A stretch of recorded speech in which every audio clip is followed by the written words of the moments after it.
Just 3 days to go before Barack Obama is sworn in as the 44th president of the United States, and the festivities kick off today. And while President-elect Obama's campaign message was about change, he's starting the inaugural weekend with a look back at history from the nation's birthplace, Philadelphia. NBC's Ron Allen is there. Ron, good morning.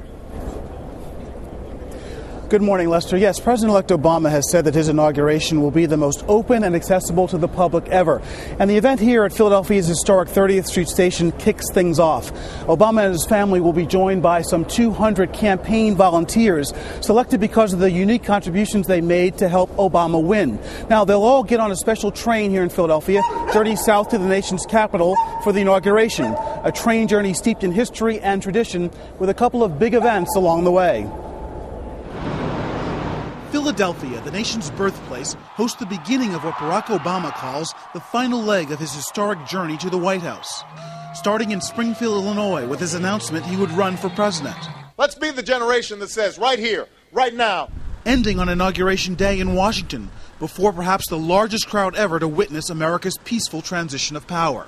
Today, Philadelphia has its chance to send the president-elect on his way. I think everybody's just really excited for this change.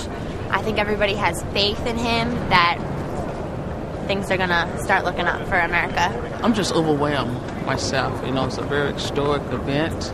I never thought I'll live to see this in my lifetime. From Philadelphia, Obama's train heads to Wilmington, Delaware, where he's joined by Vice President-elect Joe Biden, who took this same train trip for 36 years, commuting to the Senate. Then it's on to Baltimore and finally Washington. Yet again, Obama is following the lead of Abraham Lincoln, who took a 13-day train trip from his home of Springfield, Illinois, to Washington more than 100 years ago. Obama knows that deep in our historical memory is that scene of Abraham Lincoln arriving from the West by train in Washington, D.C. Not a bad parallel for him to start his presidency with. Even before he's sworn in, Obama is hard at work, traveling to suburban Cleveland Friday, visiting a plant that makes parts for wind turbines. Obama is trying to rally support for his massive $825 billion stimulus plan that's meeting some resistance on Capitol Hill. The way I see it, the first job of my administration is to put people back to work and get our economy moving again. However, today, celebrations will dominate Obama's day. A rolling party from Philadelphia to Washington, where he will soon become the 44th president of the United States.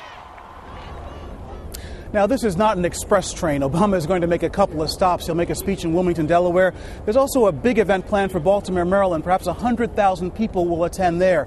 And the train is also going to roll slowly through a number of communities so more people can get a glimpse of history. It should all make for quite a spectacular day, the first of many as we get closer to the inauguration.